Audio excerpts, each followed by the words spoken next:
We are practicing this mindfulness insight meditation.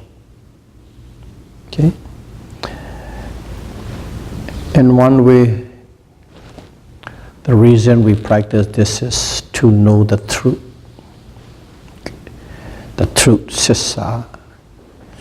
You can call it, you know, the truth about the noble truths, the Four Noble Truths. You can say that way. Or you can say to know the truth about the true nature of mind and matter, which we call it self, about ourselves. So the Four Noble Truths is about ourselves. We are the Four Noble Truths. So to know the truth of the nature of mind and matter, okay, to understand it, we need a certain degree of concentration or samadhi, a certain degree of concentration. Without that samadhi, we cannot know. There is no way we can know the true nature of mind and matter, or this body and consciousness.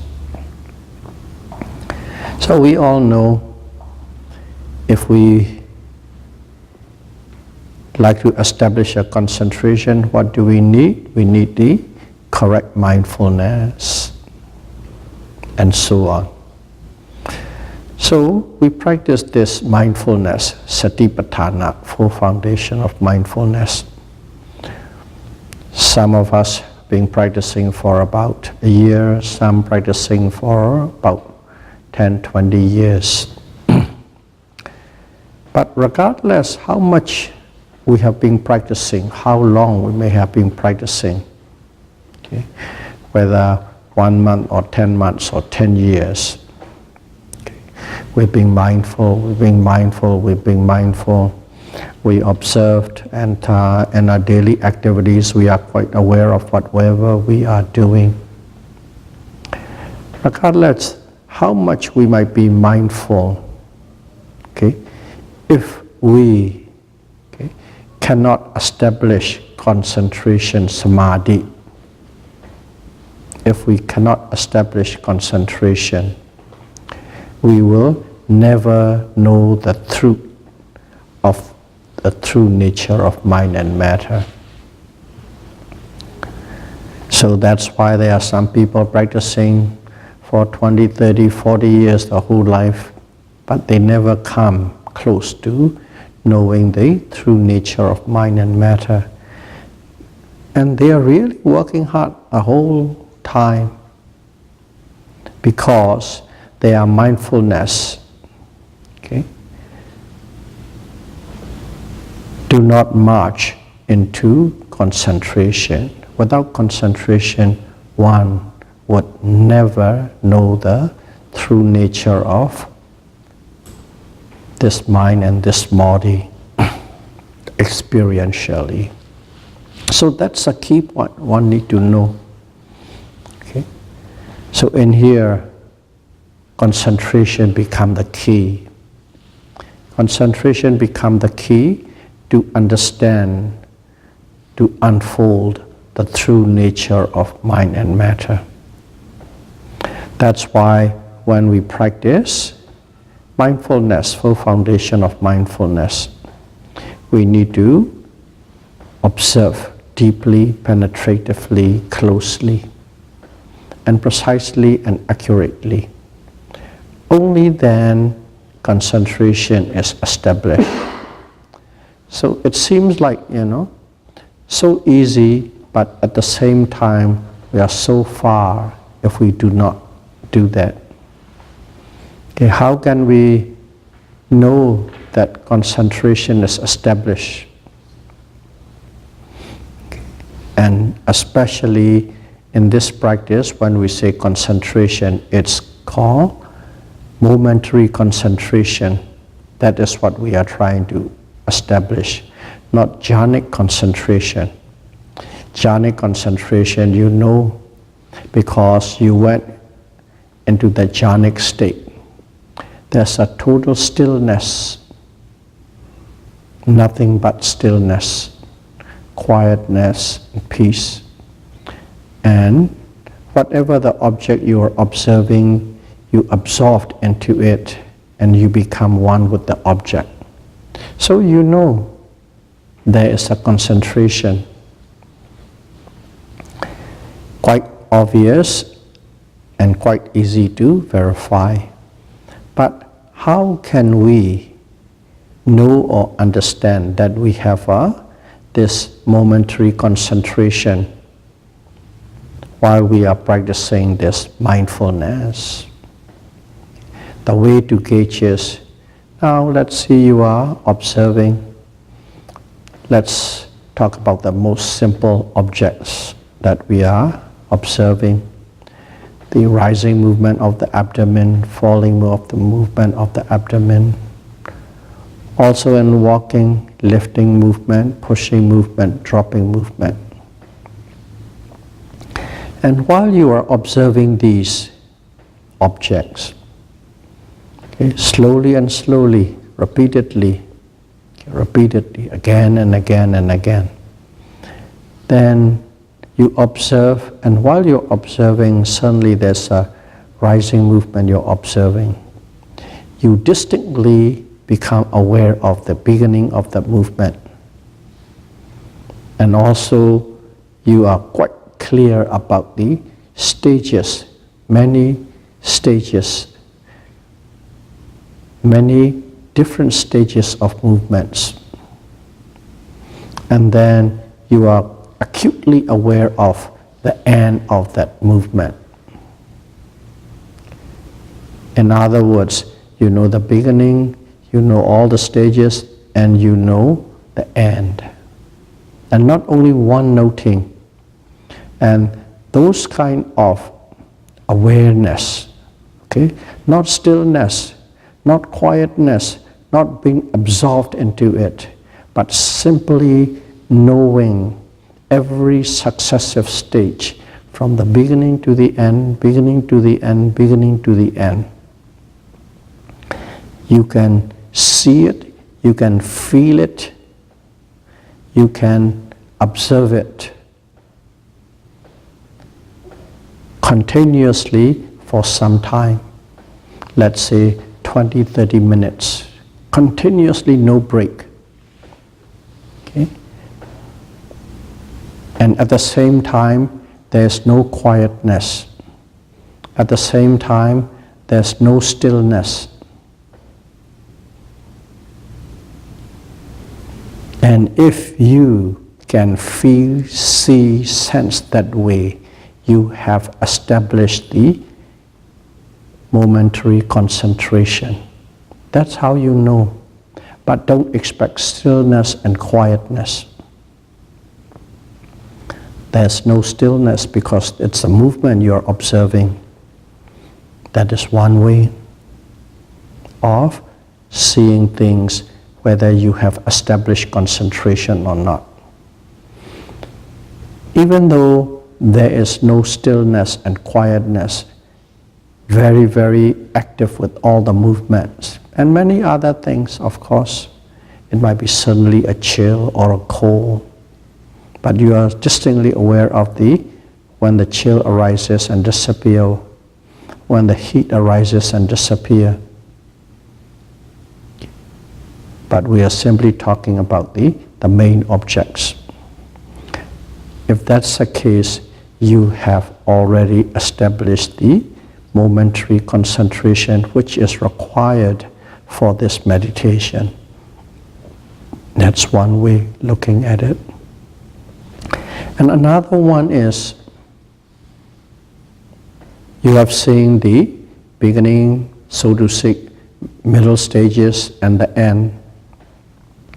And at the same time, there is no discursive thoughts coming in.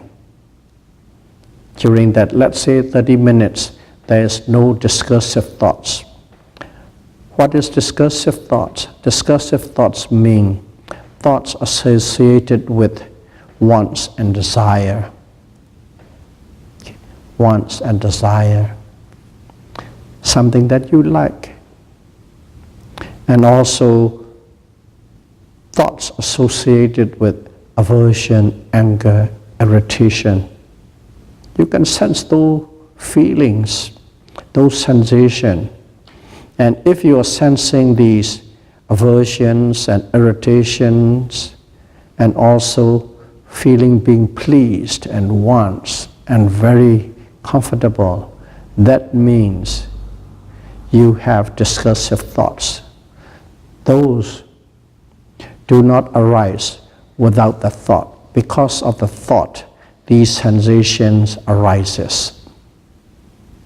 So, there's another indicator is these kind of sensation associated with desires and wants and aversions and irritation does not arises for about 20, 30, 40 minutes.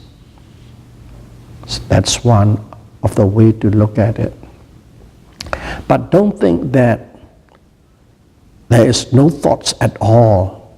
Okay, you may have it, you may have no thoughts at all, but if you are acutely aware, there are thoughts, but thoughts comes in such a way, it is really like faster than the flash of lightning. The thought comes in, the thought arises, but your mindfulness is so strong, as your concentration is being established, what happened was, that thought comes and you're aware of the thought, and suddenly, like a flash of lightning, faster than the flash of lightning, the thoughts simply disappear, but you are acutely aware of the thoughts. Okay? But that thought cannot establish a foothold under your observation. They come and boom, gone, gone, gone, gone. That is another way. So don't believe that there is no thoughts at all. Thoughts come in, but as your mindfulness is so strong, they disappear, they dissolve very, very extremely fast. But you are acutely and distinctly aware that it's a thought. There's no content, there's nothing, but at the same time you are acutely aware a thought has arisen and passed away with a great speed. That's also another sign. So some people believe if you are in a concentration, there's no thought. No, there is, but they are so fast. And they are seeing like just another object arises and passed away. That kind of nature.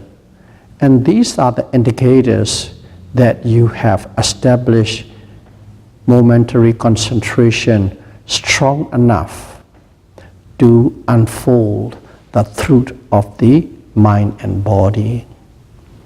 So concentration is quite important to get or to unfold insight or the truth of the body and mind. We are talking about to attain wisdom. But of course, don't think it is a wasted. You have been practicing for 10 years and you never have insight because you don't have established the concentration power strong enough to unfold it. But regardless, you live your life with mindfulness. You observe with mindfulness. You do daily activities with mindfulness. Even though you do not establish concentration, even though you do not come close to insight, still, if you are living with this mindfulness, not strong enough, not deep enough, but good enough, what happened was your kilesa, gross form of kilesa, mental defilements, you are protected from them. So keep that in mind. Don't think all your mindfulness and awareness are wasted because you don't have concentration, you don't have insight. But for those whose objective is to attain or to get to the stage to eliminate all physical and mental suffering. If that is your objective and it is urgent and it is important for you to reach that goal, if that's the case, one must establish momentary concentration strong and deep enough. And I have explained what are the indicators that is strong enough and deep enough from different angles and different approaches. So those of you who haven't attained concentration, don't be in despair. Of course, you may not have the great objective, the very objective of eliminating all form of suffering. But at the same time, they eliminate a certain degree, a certain degree of suffering away from you. When you are mindful, you do not make much mistake. Your executions are always correct and proper. In other words, your decisions are made with wise attention. Because when you have mindfulness, you have wise attention. When you have wise attention, you have mindfulness. And as your final objective is not to be liberated from all form of suffering, but to live with a decent, beautiful, faultless, blameless life, doing the right thing, helping as much as you can to your environment, then this mindfulness is still very beneficial. So it depends on what your real objective is. We can always say that to be liberated from all physical and mental suffering. We all say it, but do we do it? If we don't, that is not true. So it might be at various levels. So you need a self-analysis. What are my true objectives? What are the objectives that I consider critical for me at this stage of my life? True to yourself. But regardless, even one correct noting of being correct mindfulness is very beneficial, because at that moment you do no harm, you are faultless and you are blameless. So it is just simply knowing yourself. Keep that in mind. So let's get back to concentration, because we are talking about concentration. Suppose that that is what is your final objective, is to be liberated from all form of suffering. That's why we recite this paticca samuppada, dependent origination. At the end, you see, if we keep the normal flow of a mind and matter, it's always end up with a whole mass of suffering. And that is why we try to eliminate this cycle of birth and death, samsara. Only when we can stop that cycle of birth and death, that whole mass of suffering will stop. So it makes sense for us to recite this paticca samuppada, dependent origination. So from now on, there are new ones, there are old yogis, some know the meaning, some don't know the meaning. So let us recite both in Pali as well as in English from now on, every time we practice. So in here, we want to be liberated from all form of suffering. To do that, we need a concentration strong and deep enough, a certain degree of concentration, not a jhanic concentration, not an absorption. Keep that in mind, but strong enough to unfold. Because when it is strong enough, Even though you see all the activities, and even though it is not quiet, but the mind is calm.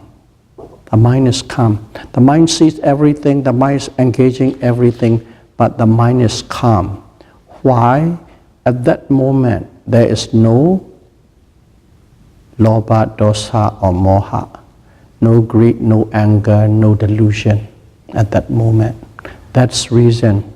And because of there is no mental defilements, the mind is clear, calm, and pure. And at the state of purity in the mind, there's no other things are there. At that moment, you can see the true nature of mind and matter. To give an example, let's say you go and pick up some water from a pond, a muddy pond, pick it up with a glass, and you put that glass on a ledge and let it sit. After about a few hours, all the sediments settle. When the sediments settle, you can see through that water very clearly. The sediments are at the bottom. The sediments are like mental defilement. Okay? That pure water is the mind. Pure water is the mind in its own nature. But when the defilements are all mixed in, there is no clarity. You can't see anything through it. But the sediments, mental defilements settle down, and then the mind is totally clear, and in that clear water, anything and everything can be seen, can be reflected very easily. If you're looking at the moon, it can reflect in that water. If you're looking at a tree in that water, that tree can be seen very clearly, just as if you are looking at it. That is the nature of the clear mind, pure mind. Because all mental defilement, the sediments are all settled. That's the reason we need this concentration.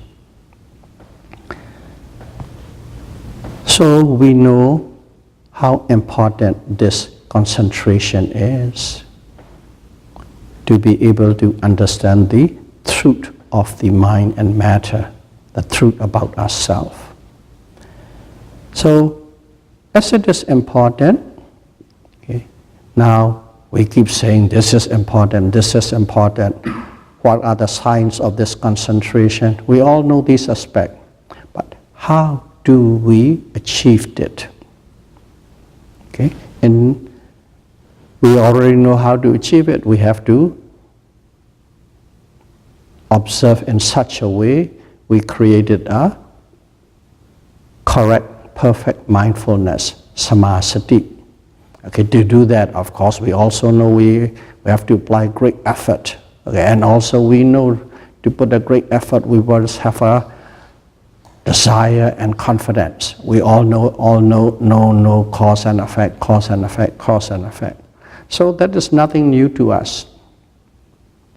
But at the same time, okay, the Buddha and as well as many great monks of these 2,500 years span, great monks come in and they explain and they expand so that lay people like us could clearly understand and use to help whatever we need or whatever we are in a state of weakness to use it. So in here, let's talk about, they enumerated 11 of them, 11 causes how to arouse concentration. There are 11 points.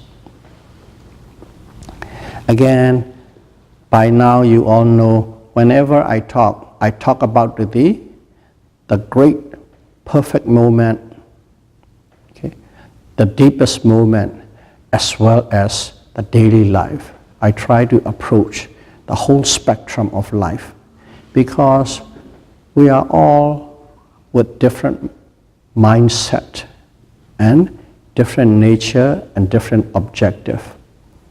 And the Buddha's teachings covers the whole span, from the little baby to the old 100 years old, from the very poor in intelligence to the brightest and greatest intelligence, any kind of people, the rich to the poor, everything is covered.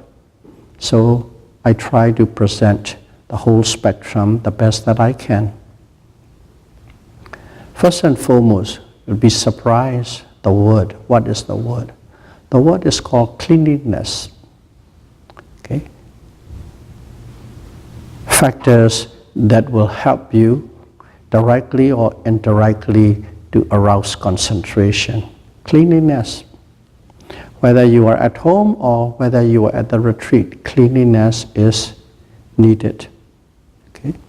There's internal cleanliness and external cleanliness. There are two types.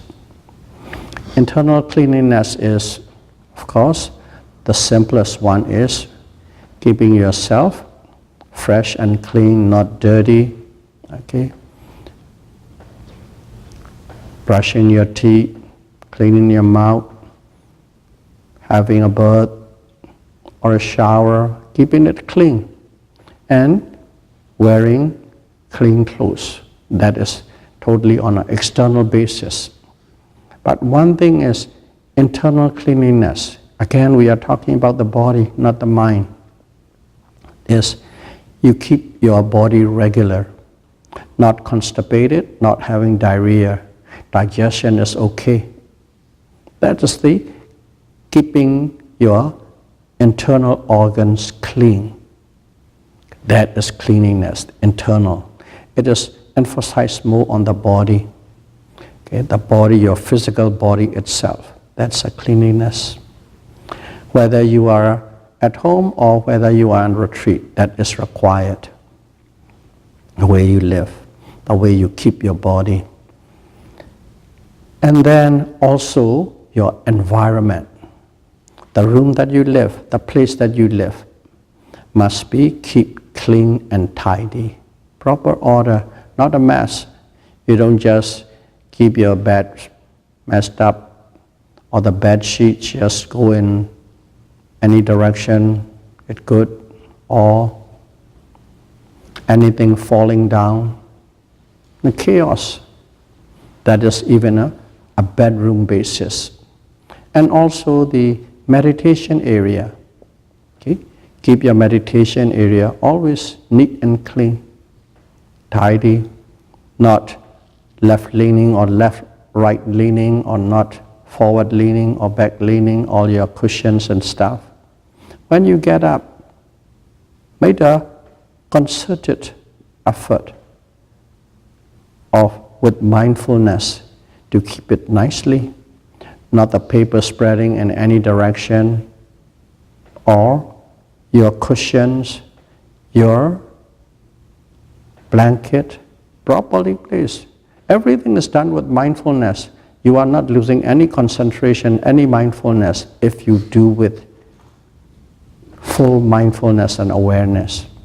And that way, it is there. And also, you are not the only one. You are sitting with a group of people, 10 people, 15 people, 20 people. Everybody sitting any way they like it, any spot they like it, any direction they like it. The mind, even though you talk it, the mind read in a different way. But if everybody is sitting in a line and a row, straight, and everybody keeping it cleanly, neatly, your own personal spot. Okay? Even though you are not looking at the whole hall, still within your 6 to 8 feet of sight, these things have impact when there is an organized, clean, neat environment. Whether you sleep or you live or whether you are in a meditation, it gives a structured mind. A structured mind can produce concentration a lot better than the unstructured mind. That's why I repeatedly ask, okay, please sit in a row, in a line. The reason is it is conducive for concentration. It is not that we are doing a drill or a show of uniformity. It has a direct effect on the mind. So that is cleanliness. Internal cleanliness, it's about the body. External cleanliness is the surrounding that you live and that you meditate. That one. You start from there. That's the first step. And second is,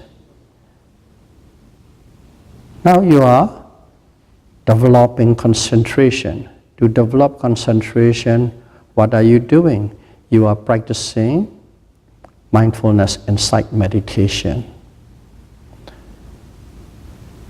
One must ask yourself, what level of confidence do you have in this practice? That's number 2 factor. Okay? Sometimes you're just practicing because you want to be engaged into it. At a certain times you have a little routine in your life, a part of your life. Or sometimes it might be you just want to be with like-minded people. Okay? That's about the extent. Okay? Because there are certain aspects of this meditation in an overall level. You like it, and that little thing complements what you like. Okay? It's in accordance with what you like for that aspect. If that's the kind of confidence level, you will get the result of that confidence level.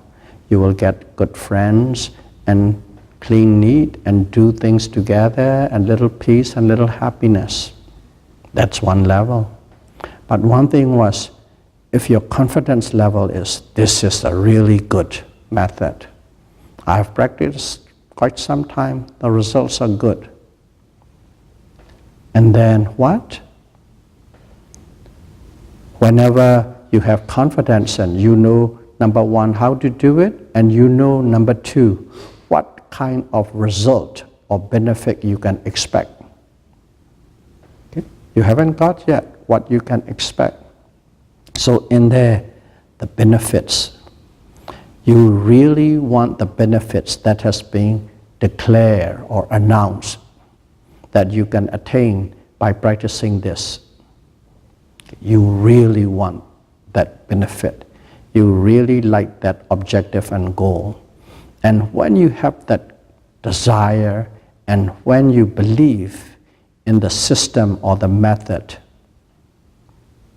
and we know the word saddha and chanda. Desire is chanda, and the confidence, faith is saddha. When there is that kind of a confidence, you will establish this concentration samadhi. So that's the number 2 factors. These are the ones that you have to reanalyze yourself, reflect upon yourself, and see. Okay. Number 1, cleanliness. Number 2, saddha. Again, 2, don't be excessive. Don't do it blindly, without knowing anything, without knowing the benefits, without knowing the proper method. Are you just simply blindly believe and practice? That's not the right one. You have to be sensible, use your common sense, pros and cons. In other words, that faith and confidence must be balanced with a certain degree of your intelligence. With your intelligence, you probe in, you balance it. That way, not a blind way. Okay. That kind of saddha, confidence, you must have. Now we have 2 factors. What we need to establish samadhi, concentration. In this case, it is a khanika samadhi, momentary concentration, strong enough to establish the unfolding of the truth of mind and matter. You will hear me repeat again and again and again and again in the same talk many times, because this is how one can really make an imprint in your mind. So some might consider that as boring, but I will use repetition because repetition is one of the key things in Buddhism. Bhavana itself, in a way, is called repetition, developing, multiplying, repetition. So in here, third thing is one must know what kind of practice is more conducive for you to establish concentration. Okay, I won't go to the whole spectrum of the meditation process. We will focus purely on this Vipassana, okay, Satipatthana Vipassana, because if I go the whole spectrum, it will take long time to explain many aspects. And here is, you just look at it. What do we do in a retreat? What do we do every day? One thing is sitting meditation, one thing is walking meditation, one thing is daily activities. And if you have done long enough, you know which one is more conducive to produce concentration. Some people establish concentration better in sitting. Some say, oh, I really get really grounded in walking meditation. And some people say, no, daily activities. You do it in such a way, it becomes a part of you. So know which one, which style, sitting or walking or daily activity, you can establish concentration better. I'm not talking about just mindfulness, concentration. Let's assume that in sitting meditation you can establish concentration better. For you, let's say, and I'm assuming you guys are practicing for a long time. For you, instead of 1 hour sitting, do 1.25, 1.5, because that is where you can establish concentration better than the other two. But if you can establish concentration better in walking meditation, walk for 1.5 hours, sit half an hour, or sit 1 hour. In other words, whichever can produce a better concentration for this yogi or that yogi, do that one longer, not just punch the clock, 1 hour, 1 hour, 1 hour, 1 hour. At the beginning, yes, you must try to put into the pattern, but later focus and expand more on the method or the posture that produce concentration. You must know. You must know which one is good for you. And even if you know which one is good for you, you'll be surprised. With time, it switches. For the first 3 months, let's say walking is very good. And the 4th, 5th months, sitting become better. So you must be quite acutely aware of the changes. But in general, you will know which one is more conducive. So that's the third one. Cleanliness, faith and confidence, and then what kind of posture is more conducive to establishing samadhi. Now the fourth one. Fourth one is you are now practicing. When you are practicing, your progress comes in. At first, as you are dealing mostly with pain. And then suddenly, the pain disappears. The pain disappears and it's feeling very good. You are seeing all sorts of things that you don't see normally or you have never seen. And the mind becomes very elated. Because you're very happy. Become happy and the mind becomes elated. When the mind becomes very elated, okay, you cannot produce concentration. You got to the point of elated mind, because of the concentration. Without concentration, you don't get there. But when you got there, you lost your concentration. So as soon as the mind becomes very elated, okay, you must be aware of it. In other words, you are excited, you're happy, you're flying with all your discoveries of the new nature, new sensation, new experiences. At that time, be aware of that mental elation and try to put back to the normal pose. In other words, you have to calm your mind down. You have to calm your mind down. So that is the fourth thing one should be aware of. Mental elation need to be handled with care so that they can put back to the normal pose. That's number 4. Number 5, you're practicing. You're practicing and you're practicing and practicing. You go up and down, you go up and you go steps okay and suddenly down. And seems like after a while you go nowhere. Nowhere, and at the same time you believe you're working very hard. And at that time what happened was, state of depression can come in. I'm trying so much. I've been how many years? 10 years. I'm trying. I can't see this. I can't see that.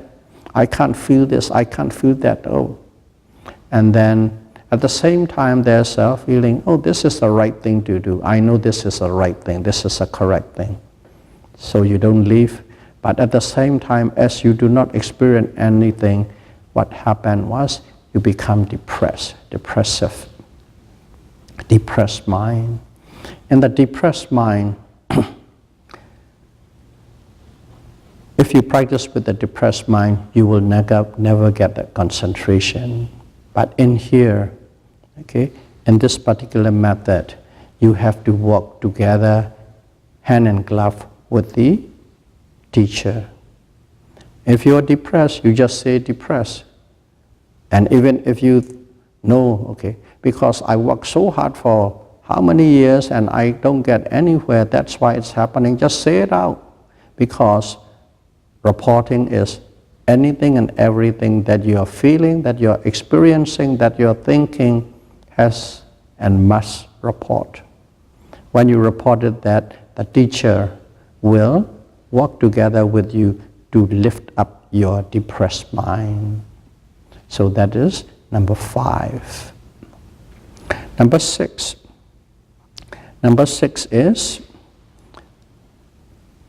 lack of joy. Okay, not depressed, it's called lack of joy. These are the negative state one need to know. And one is a super excited, elated state, one is a depressed state, another one is lack of joy. Lack of joy is just not that progressing or not that not having anything. You're practicing and seems like it is, you're still doing it, but there's no taste, no zest in it, like dry, more like even sort of like a boredom. You're doing it because it's the thing to do, but there is no interest in it, no zest in it, no joy in it. When there's no joy. And if you got to that kind of a stage, these last 3 are especially for yogis who are practicing long-term retreat. In a long-term retreat, it's very important. And a daily you meditate for 1 hour, that doesn't really affect. These are for people who are practicing 2, 3, 6 months, a year, and these stages will definitely attack you. There's lack of joy, lack of zest. And when you have that, then a certain thing is you need a certain reflection. Okay, we always say that meditate, don't think, don't reflect, don't think, don't reflect. But there are moments it is required to reflect, and this is one of the moments. You have a lack of joy. And when you are lack of joy, then reflection is very specific. the teachers gave us the direction. What the things was, think about people who are less fortunate than you. Okay, let's say you are doing here, you have the full faculty. Okay, your senses are good, your mind is good, you have an ability to practice, and you have enough financial requirements needed is there to meditate, to travel. These are the things that you have. But there are some people who want to do it, they don't have the financial support. They want to do it, their life is just busy, busy, busy. They have to work for money, they have to work hard to put bread on the table. There are so many people, but don't arm waving. There might be somebody you know specifically. Think about that person. Or there might be people that you know who are like mentally challenged. Okay? They are suffering. They would like to get better, but because of the mentally challenged state, they cannot do it. Think about those people, and when you think about those people, there's the number one. Okay? The sympathy will arise, and you feel and you know how unfortunate their situation is. Even though they want to do it, they don't have enough support or background or baseline to practice. And at that moment you will see, my goodness, I'm so fortunate compared to these people. You will feel that. First of all, you will feel the compassion and sympathy, and then suddenly you will realize you are sitting here practicing with joyless, zestless, just a totally dry plain. And suddenly you feel a sense of urgency, and suddenly you feel how fortunate you are, and the feeling of joy and zest come back into your life, and you can push further more. You are in about 3 months into your retreat. That kind of thing can attack you. These are for the serious practitioner. So that's number 6, lack of joy, lack of zest, lack of interest in this meditation. And now, these are all disbalanced and negative states. The seventh one is our good old friend. What? Effort, energy and effort. Energy and effort is you need to, when you have too much faith, when you have too much faith, what happened was you tend to overexert your effort. You tend to exert your effort. When you become slow down, or when you become a little bored, or when you are hit by sloth and torpor, and even when you have lack of joy or depressive states, these kind of states, what happened was your effort waned to various levels, to the lowest level, sloth and torpor, to a certain degrees. Still effort, but not enough to observe samadhi, perfect and correct mindfulness. So that's where the variation of effort. Excessive, when it becomes excessive in effort, the mind cannot concentrate. It becomes restless. Become restless, agitated, you can't. And then when the mind efforts become low, then it goes into the mode of boredom and sloth and torpor. So this effort has to be balanced. Has to be right balance. The balance is with two things. Effort is always balanced with concentration. So in other words, overexcited, overagitated, restless effort cannot produce concentration. Not enough weak effort cannot produce concentration. The right dose of effort will produce concentration. That's number 7. So it's a balancing, or in other words, just one word, effort. Effort has to be perfectly placed. And what is this? Number 7, I think. And then the next one is incline your mind. That is in everything. Okay, whenever some mental factors that you're developing in meditation, always know that this one is everywhere in every mental state. And this here, incline your mind towards this momentary concentration. In other words, always giving yourself a nudge. I am going to establish this momentary concentration, khanika samadhi, deep enough to unfold the truth. Always incline your mind towards the establishing concentration. And the next one, and this one too, you will see what I just said, and the next two, always in everything. Avoid people who has no concentration. Okay, you can see people who have that. And if you hang around with people who have concentration, if you avoid people who have no concentration, you will not become like them. Otherwise, you live among them, you stay with them, the environment is always conditioning you. They don't have it, you become slack also. So the next one is associate with people who has concentration. Associate with people. Because whenever there are people with concentration around you, you tend to go in that direction. These are the environmental condition process. Avoid and associate. Incline your mind. And finally, it is you reflect upon the jhanic nature of your meditation. And we also have jhana and vipassana. What is the jhanic nature is? Only two. One is aim and apply the mind towards the